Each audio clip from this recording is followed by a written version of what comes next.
Sit down. Nobody here asked for your opinion. He called security to drag her out of the building because she warned him the new Hyperloop would explode. But when the champagne glass on his desk started rippling at 600 miles per hour, the billionaire CEO froze in terror. Realizing the only thing standing between him and a mass casualty event was the black female engineer he had just fired for bad vibes. Welcome back to another thrilling episode of Black Lives Story. Today, we witness the ultimate clash between ego and physics. Gavin Sterling believed his money could bend the laws of nature. Nia Cross knew that nature doesn't take bribes. She was the only person in the room who saw the disaster coming, and she was punished for speaking up. But when the sensors turn red and the screams begin, titles and stock prices stop mattering. If you believe that true leadership means listening to the quietest voice in the room, please hit that like button and subscribe right now. Share this video with anyone who knows what it's like to be the expert that nobody listens to. Now, let's go to the command center and watch what happens when a $2 billion ego trip hits a wall of reality. The command center of Sterling Future didn't look like an engineering facility. It looked like a nightclub on Mars. It was a suspended glass hexagon overlooking the Nevada desert. Below, stretching toward the horizon like a silver needle, was the Vortex, the world's first Hyperloop vacuum tube. Inside, the air smelled of ozone and vintage Dom Perignon. Ladies and gentlemen, the future is no longer a concept. It's a destination. The double doors slid open with a pneumatic hiss. Gavin Sterling walked in. He was 42, tanned, and wearing a bomber jacket that cost more than most cars. He didn't walk, he strutted. A drone camera hovered over his shoulder, live streaming to 40 million followers. The room erupted. Investors in Italian suits clapped until their hands hurt. A senator raised a glass. Gavin flashed his signature megawatt smile. He walked straight to the main console, where the mission director, a gray-haired man named Marcus, was holding a thick tablet. "Pre-launch sequence initiating, sir," Marcus said, his voice tight.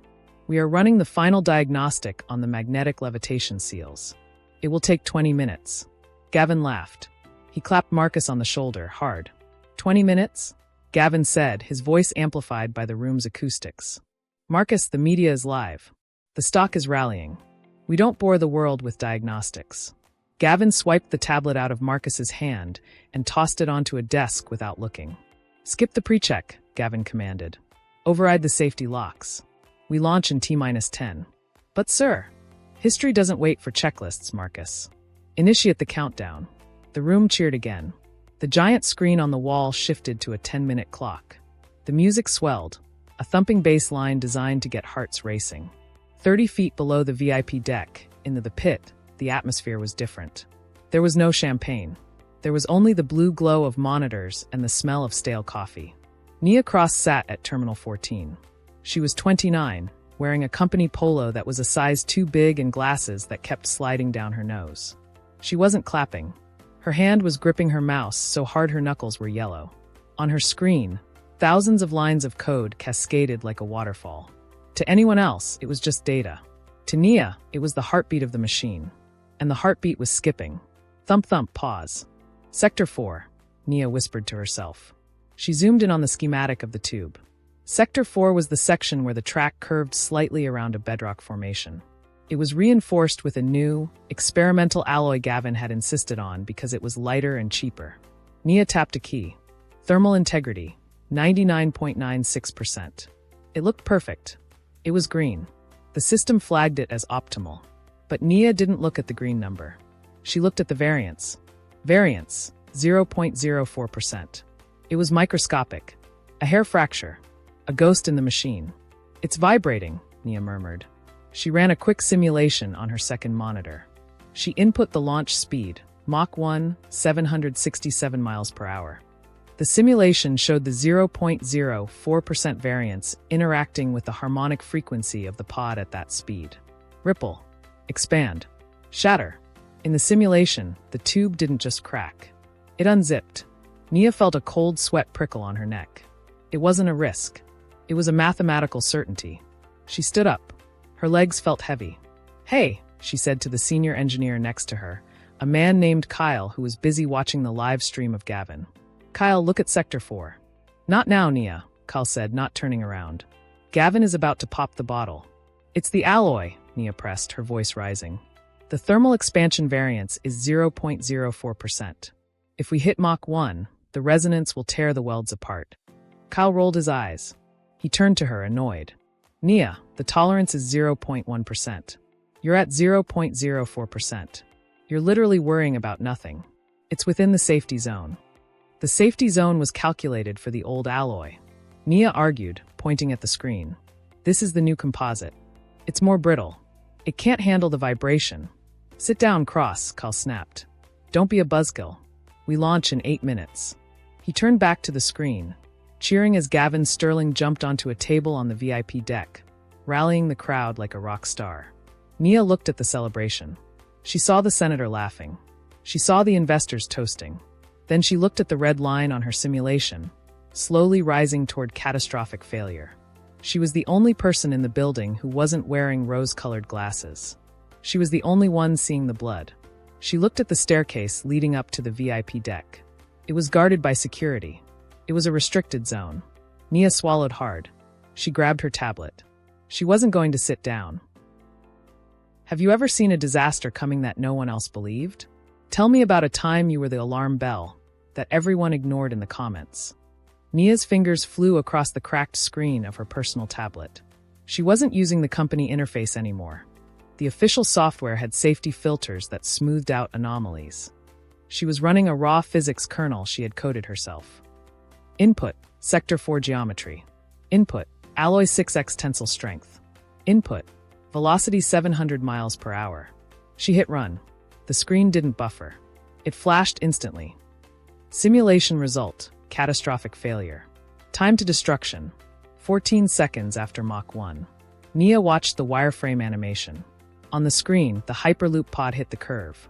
The 0.04% vibration in the track created a standing wave. The air cushion collapsed. The pod slammed into the side of the tube. It didn't just crash. It vaporized. The kinetic energy turned the passengers into mist. "Oh God," Nia breathed. She looked up at the countdown clock. T-minus 5 o'clock. She looked at Kyle. He was laughing at a meme on his phone. He wouldn't listen. No one in the pit would listen. They were too afraid of Gavin. Nia grabbed her tablet. She didn't think about her student loans. She didn't think about her career. She thought about the 100 people strapping themselves into the Vortex pod right now. She bolted for the stairs. "Hey!" A security guard at the base of the VIP deck shouted. "Restricted access." Nia ducked under his arm. She scrambled up the spiral metal staircase, her boots clanging loudly. "Stop her!" She reached the top. She burst through the glass doors onto the VIP deck. The noise hit her first, a wall of laughter and clinking crystal. The air was cold and expensive. Gavin Sterling was standing on a raised dais in the center of the room. He was holding a flute of champagne high in the air. The room was silent, hanging on his every word. "They told us we couldn't build a vacuum tube across a continent," Gavin said, his voice smooth as velvet. "They told us the physics didn't work. But we don't listen to can't. We listen to will. To the vortex. To the vortex," the crowd echoed. "Stop!" The scream tore through the room. Nia stood panting in the doorway, her hair escaping her bun, clutching her cheap tablet like a shield. The room went dead silent. The senator lowered his glass. The investors turned, annoyed. Gavin froze, his glass halfway to his lips. He looked at the disheveled woman in the oversized polo shirt. He didn't look angry, he looked amused. "Well," Gavin chuckled, lowering his glass. "I love the enthusiasm, but we usually wait until after the launch to scream." The crowd laughed nervously. Nia stepped forward. Her legs were shaking, but her voice was steady. "Sir, we have to abort," Nia said. "You cannot launch. The thermal expansion in Sector 4 is fatal." The laughter died instantly. Gavin's smile didn't falter, but his eyes went cold. He stepped down from the dais and walked toward her. The drone camera followed him, broadcasting the confrontation to the world. He stopped 2 feet from her. He looked down at the ID badge clipped to her lanyard. "Nia," Gavin read, pronouncing it slowly. "Junior structural analyst." He looked up at her, tilting his head. Sector 4. Gavin asked, loud enough for everyone to hear. You mean the sector where we just installed the grade A titanium seals yesterday? The seals I personally approved. It's not the seals, sir, Nia pressed, holding up her tablet. It's the alloy resonance. I ran a raw simulation. At 700 miles per hour, the vibration creates a sonic boom inside the vacuum. The tube will shatter. Gavin didn't look at the tablet. He looked at her face. A sonic boom in a vacuum? Gavin scoffed. That's physically impossible, Nia. There's no air. There is when the tube breaches. Nia shot back. The variance is 0.04%. It's a sensor ghost to your system, but it's a fracture in reality. Gavin sighed. He turned to the crowd, shrugging. This is why we have interns, Gavin joked. They see a glitch on a monitor and think the sky is falling. It's called launch jitters, folks. He turned back to Nia. His voice dropped, losing the warmth. It was pure steel now. That 0.04% reading is a sensor ghost, Nia. We checked it. We double-checked it. You're looking at old data and panicking. I'm looking at physics. Nia pleaded. Please, delay for 24 hours. Just let me inspect the track manually. We launch in 4 minutes, Gavin said. I have senators waiting. I have the world watching. I am not scrubbing a $2 billion launch because a junior analyst is having a panic attack. He pointed to the stairs. Sit down, Nia. Grab a can of soda. Watch history happen. And let the big boys handle the math. He turned his back on her. Resume the count, Gavin shouted to the room. The music swelled back up. The crowd cheered, louder this time, to cover the awkwardness. Nia stood there, isolated in the noise. She looked at Gavin's back. She looked at the countdown clock. 3:59. He wasn't going to stop. He was going to kill them all. Have you ever been dismissed by a boss who thought they knew better? How did you handle it? Tell me in the comments. Nia didn't sit down. She didn't retreat. She took a step closer to the dais, invading the personal space of the billionaire. It's not the seals, Gavin. Nia shouted, dropping the sir. It's constructive interference. The new alloy has a lower dampening coefficient. When the pod hits Mach 0.8, the track will start to sing. By Mach 1, it won't be a track anymore. It will be a tuning fork. She held up the tablet, thrusting the red simulation toward the drone camera. Look at the wave patterns. It's basic physics. You are putting 100 people inside a bullet and firing it into a wall. Gavin's jaw tightened. He glanced at the live feed monitor. The comments section was scrolling fast. Is she right? Who is she? Is the vortex unsafe? The stock ticker in the corner of the screen flickered red. Sterling Future, STR minus 1.2%. That was the only metric Gavin cared about. She wasn't saving lives. She was costing him millions by the second. Cut the feed, Gavin hissed to the director. The drone dipped and turned away. Gavin turned back to Nia. The charm was gone. His face was a mask of cold, corporate fury. You are creating a scene, Gavin said, his voice low and dangerous. You are damaging this company's reputation based on a hysterical hunch. It's not a hunch, it's math. Nia cried, tears of frustration stinging her eyes. Please, just delay for 24 hours. Let me run a physical stress test. If I'm wrong, fire me tomorrow. But don't kill these people today. I don't have to wait until tomorrow, Gavin said. He signaled to the 2 large men in dark suits standing by the door. Security, Gavin announced, his voice booming over the speakers. Escort Ms. Cross out of the building. Immediately. What? Nia gasped. You are fired, Nia, Gavin said, adjusting his cufflink. For gross insubordination and attempting to sabotage a corporate event. Your clearance is revoked. Your stock options are void. The guards moved in fast. One grabbed Nia's arm, hard enough to bruise. The other grabbed her other shoulder. Let go of me. Nia struggled, dropping her tablet. It clattered to the floor, the screen cracking further. Get her out of here, Gavin snapped, turning his back on her. She's unstable. They dragged her toward the glass doors. Her heels skidded on the polished floor. The investors watched in stunned silence, swirling their champagne, unsure if this was part of the show or a tragedy. Nia realized they weren't listening. They were going to launch. She stopped fighting the guards and twisted her neck to look back at the main console, where the engineers were watching her with wide eyes. Listen to me, Nia screamed, her voice tearing through the room. When it hits 600 miles per hour, watch the vibration monitors. The guards shoved the doors open. Watch the harmonic frequency. Nia yelled, holding onto the doorframe for one last second. If the wave hits 8 hertz, it blows. Aboard at 600. Do you hear me? One of the guards pried her fingers off the metal frame. They shoved her out onto the catwalk. The heavy glass doors swung shut, cutting off her voice. Inside, the silence was deafening. The investors looked at the door, then at Gavin. Gavin smoothed his bomber jacket. He picked up his champagne glass from the podium. He looked at the camera, waiting for the red light to come back on. "Apologies, everyone," Gavin said with a practiced, easy smile. "Pressure gets to some people. Not everyone is built for the future." He turned to the main screen. The countdown clock was at 0:30. He looked at Marcus, the mission director. Marcus looked pale. He was staring at the door where Nia had been dragged out. "Marcus," Gavin said, his voice sharp. "We have a schedule. Launch the pod." Marcus hesitated. He looked at his console. He looked at Gavin's eyes. He tapped the screen. "Launch sequence initiated," Marcus whispered. The room erupted in applause. The music swelled. Outside on the catwalk, security dragged Nia toward the elevator. She didn't scream anymore. She just watched the countdown clock through the glass walls. Midnight. The clamps released. The vortex pod shot forward. Have you ever been punished for doing the right thing? Tell me your story in the comments below. The desert sun was blinding. "And stay out," the security guard grunted, shoving Nia toward the parking lot. "Next time, we call the cops." He turned and walked back to the gleaming glass fortress. Nia stood alone on the asphalt. Her ID badge was gone. Her access was revoked. She should go home. She should call a lawyer. She ran to her car, a dented 2015 sedan that sat in the shadow of the executives' Ferraris and Teslas. She threw herself into the driver's seat. She didn't start the engine. She threw a cracked tablet onto the passenger seat and ripped open her laptop bag. Come on," she muttered, her fingers trembling as she booted up her personal rig.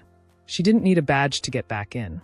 She had spent the last 6 months coding the emergency override protocol, a fail-safe system that Gavin had deemed unnecessary bloatware and ordered deleted.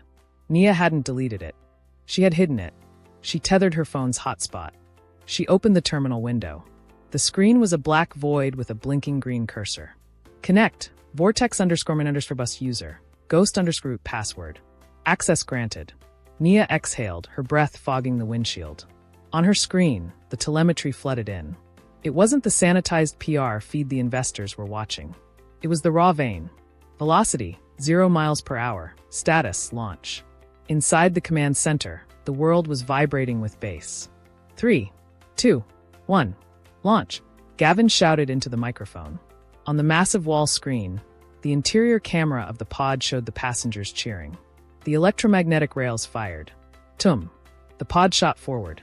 Velocity 100 miles per hour. Marcus announced over the PA system. The crowd clapped. Gavin took a sip of his champagne, winking at the senator. Smooth as silk, right? And she was worried about a bump. 200 miles per hour. The pod was a silver blur inside the tube. 300 miles per hour. We are approaching cruise velocity, Marcus called out, though his voice wavered slightly. He was looking at his console. A yellow warning light had flickered on Sector 4. He tapped it, dismissing it. Just a glitch, he told himself. Gavin said it's a glitch. For 100 miles per hour. In the parking lot, Nia stared at her laptop. The red line on the graph was spiking. The variance wasn't 0.04% anymore. It was 0.09%. The vibration was feeding on itself, growing exponentially with every mile per hour. Slow down, Nia whispered to the screen, gripping the steering wheel with one hand. Please just slow down. 500 miles per hour. Inside the command center, the cheering reached a fever pitch. Gavin set his champagne flute down on the main control desk, right next to the master throttle. Look at that, Gavin grinned, pointing to the speedometer on the big screen. 500. We are making history. He leaned forward, placing his hands on the desk to soak in the admiration of the room. Then he frowned. He looked at his champagne glass. The golden liquid inside wasn't still. It was rippling. CH. Concentric circles radiated from the center of the glass, vibrating in a perfect, terrifying rhythm. Gavin stared at it. The floor beneath his feet, a foot of reinforced concrete, was humming. A low, subsonic moan began to fill the room, audible even over the music. VVVVVMMMM. "What is that?" the senator asked, his smile faltering. Gavin looked at the main wall of monitors. Flicker. The live feed from the pod jerked. Static cut across the screen. "Marcus?" Gavin asked, his voice losing its swagger. "Why is the feed shaking?" Marcus didn't answer. He was staring at his console. The board had lit up. It wasn't yellow anymore. "Sir," Marcus whispered, his face draining of blood. Vibration sensors in Sector 4 just jumped to 400%. Gavin looked at the coffee cup. The ripples were splashing over the rim now. 600 miles per hour, the automated voice announced. Have you ever had a bad feeling that turned out to be exactly right? Tell me about it in the comments. In the parking lot, the sound of the vortex powering up was a high-pitched whine that cut through the glass of Nia's windshield. Nia closed her eyes. The sound changed. It wasn't a futuristic train anymore.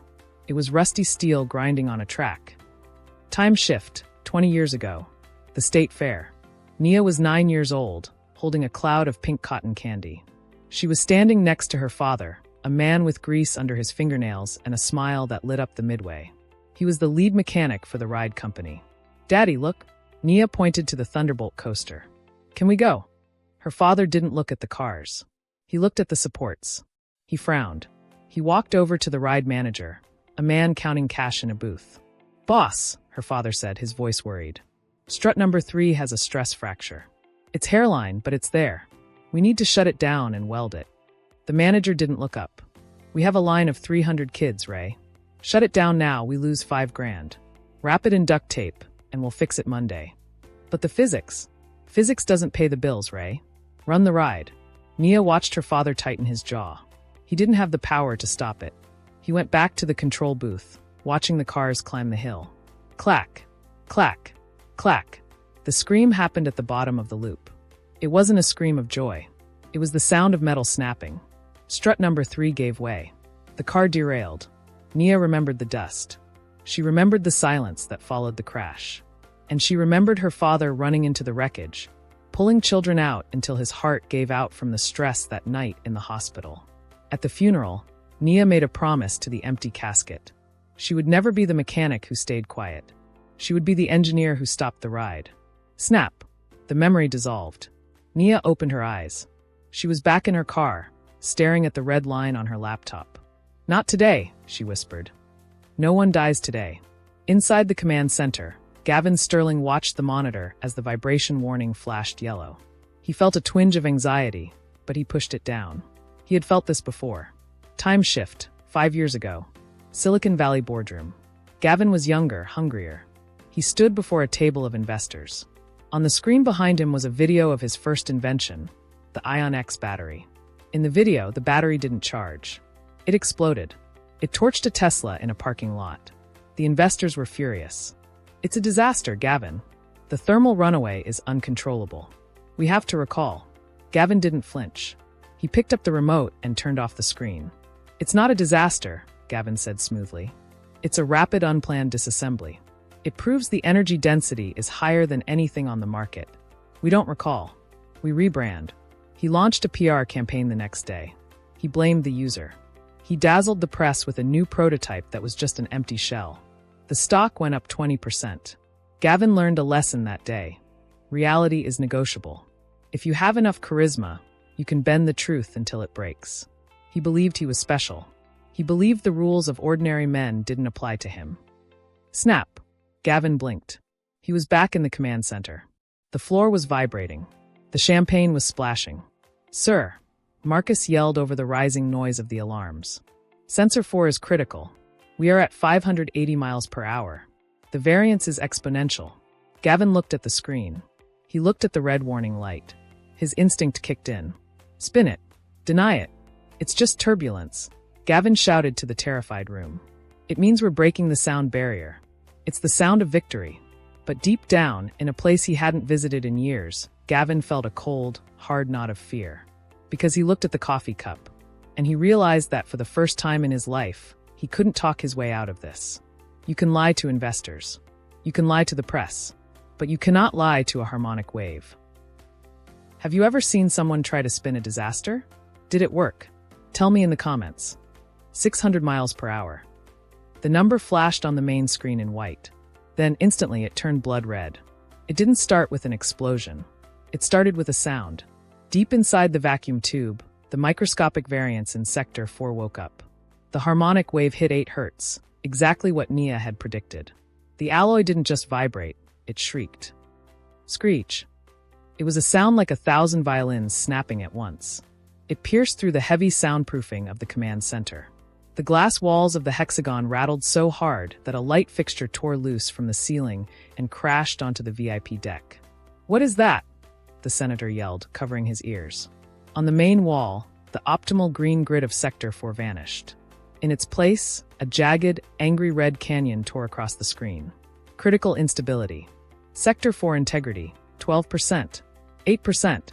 Inside the tube, the steel walls began to warp. They rippled like water. Inside the pod, the party was over. The drone camera inside the cabin showed the nightmare. The champagne glasses didn't just spill. They shattered in people's hands from the frequency. The passengers were thrown against their restraints. The senator's wife was screaming, her mouth open in a silent wail on the monitor. "We are losing containment." Marcus screamed, his voice cracking. "The tube is buckling. The pod is going to clip the wall." Gavin Sterling stood at the center console. The color had drained from his face, leaving him looking like a wax statue. His spin wouldn't work here. His money wouldn't work here. "Stop it!" Gavin screamed, grabbing Marcus by the shoulder. "Abort! Hit the brakes! Bring it to a stop!" "I can't!" Marcus yelled back, his hands flying across the console. The vibration generated thermal friction. "The hydraulics are melted, Gavin. The emergency brakes are offline. Reverse the polarity." Gavin commanded, desperate, throwing out random tech buzzwords he used in interviews. "Use the magnets. The magnets are desynchronized," the lead engineer shouted from the pit. "If we engage them now, the pod will flip. It will vaporize everyone inside." 650 miles per hour. The scream grew louder. The floor of the command center pitched sideways as the foundation of the tube absorbed the energy. Gavin let go of Marcus. He stepped back. He looked at the vibration monitor on the far left screen. He saw the wave pattern. It was a jagged, rising sine wave. He remembered the cracked tablet. He remembered the woman in the oversized polo shirt screaming at the door. When it hits 600 miles per hour, watch the harmonic frequency. It was exactly what she said, to the decimal point. Gavin looked at the live feed of the pod. He saw the terror in the passengers' eyes. These were his friends, his investors. He looked at his hands. They were shaking uncontrollably. He wasn't a genius. He was a fraud, and he had just locked 100 people in a coffin and fired it into a wall. "I killed them," Gavin whispered, the realization hitting him harder than the noise. "Oh my God, I killed them all." He slumped into his chair, covering his face with his hands. The god of industry was gone. Only a terrified child remained. In the parking lot, inside the dented sedan, Nia watched the same red line spike on her laptop. She didn't freeze. She didn't weep. She typed.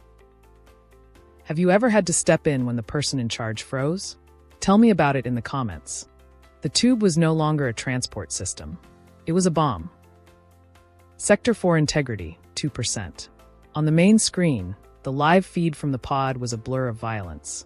The passengers were no longer screaming.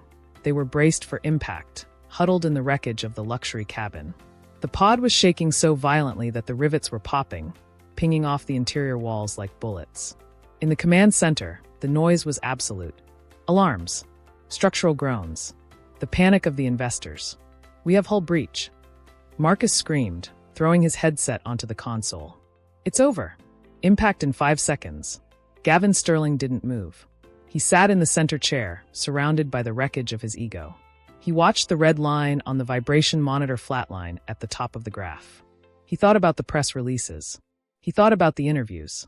He thought about the faces of the people inside the pod. He covered his face with his hands. His shoulders shook. The great visionary was weeping. "I can't stop it," Gavin sobbed, his voice barely audible over the sirens. "I don't know the code. I don't know how to stop it."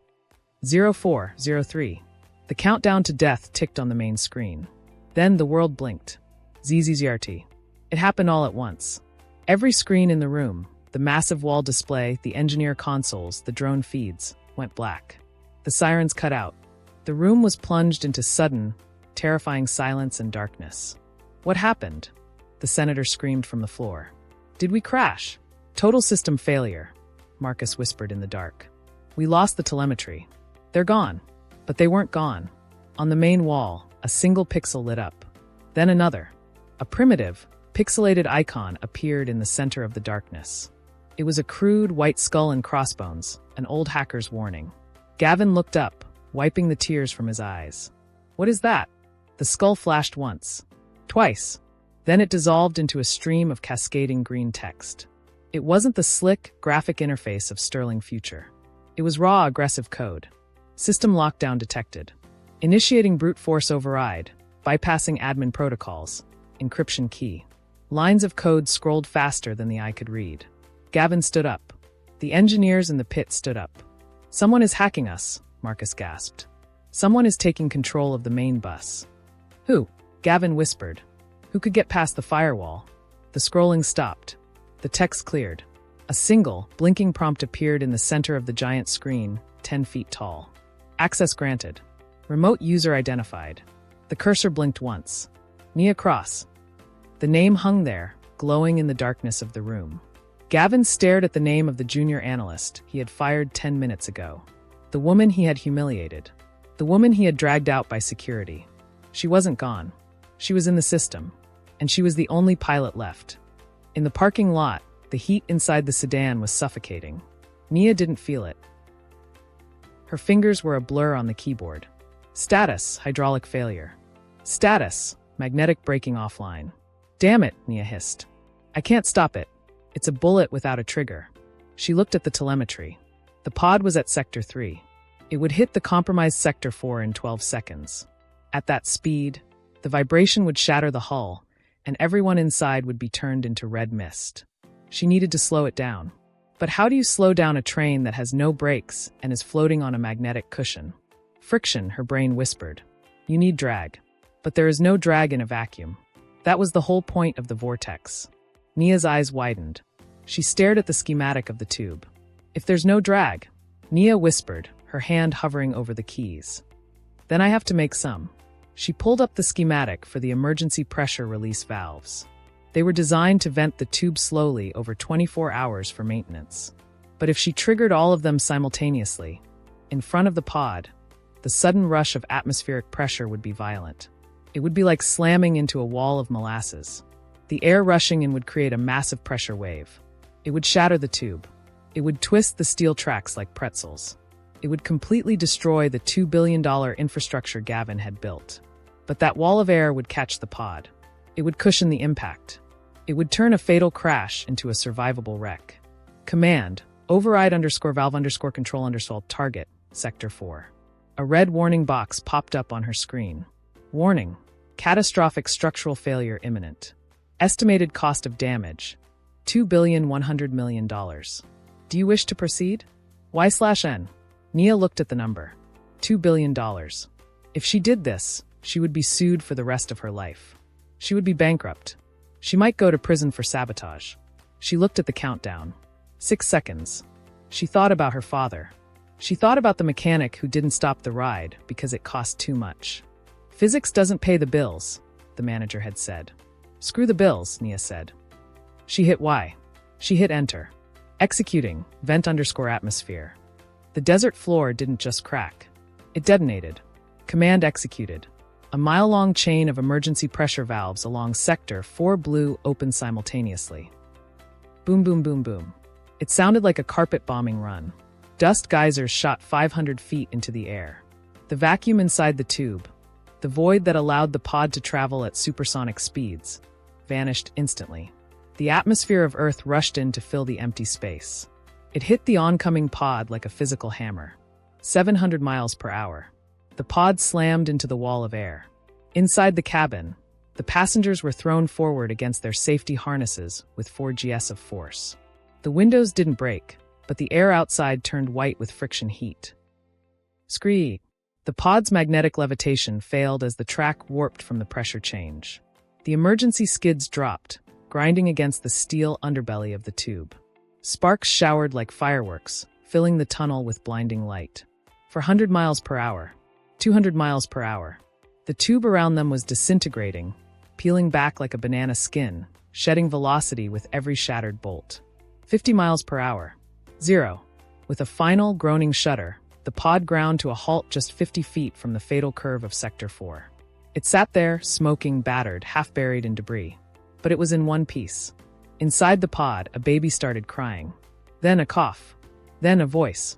"We're alive," the senator whispered, checking his limbs. "We're alive." In the command center, the silence was absolute. The vibration monitors were dead.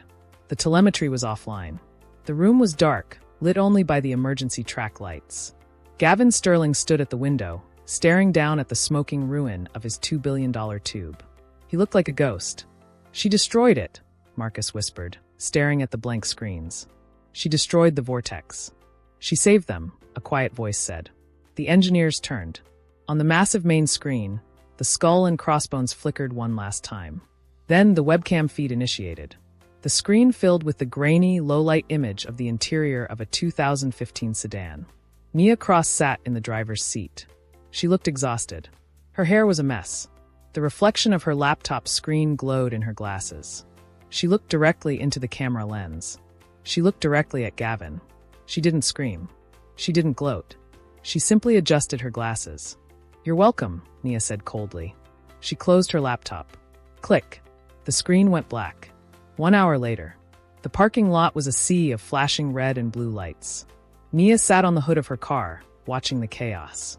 She expected the handcuffs. She expected the lawsuit. She had just caused the most expensive industrial accident in history. A squad of police officers marched toward the command center. They walked right past Nia. They didn't stop for her. They walked up the stairs to the VIP deck. Nia watched as the glass doors opened. 2 officers approached Gavin Sterling. He was arguing, pointing at his lawyers, pointing at the tube. The officer shook his head. He turned Gavin around. Nia saw the flash of silver handcuffs.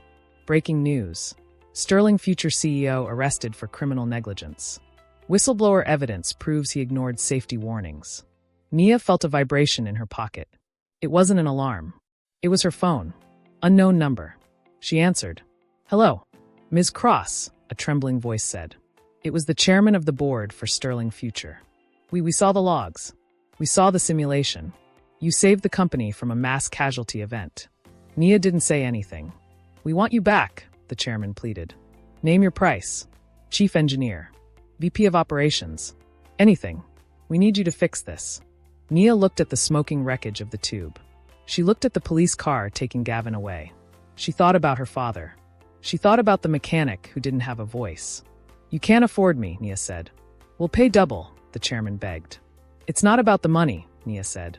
"It's about the physics. And your physics are broken." She hung up. She slid off the hood of her car. She picked up her cracked tablet from the passenger seat. She wasn't a junior analyst anymore. 6 months later, the sign on the door of a sleek, brick office building in downtown DC read, "Cross structural safety. If we don't clear it, you don't launch it." Nia walked into her office. On her desk sat a framed piece of twisted metal, a fragment of the Sector 4 alloy. It was a reminder. She sat down. She opened her laptop. The screen glowed green. "System optimal,"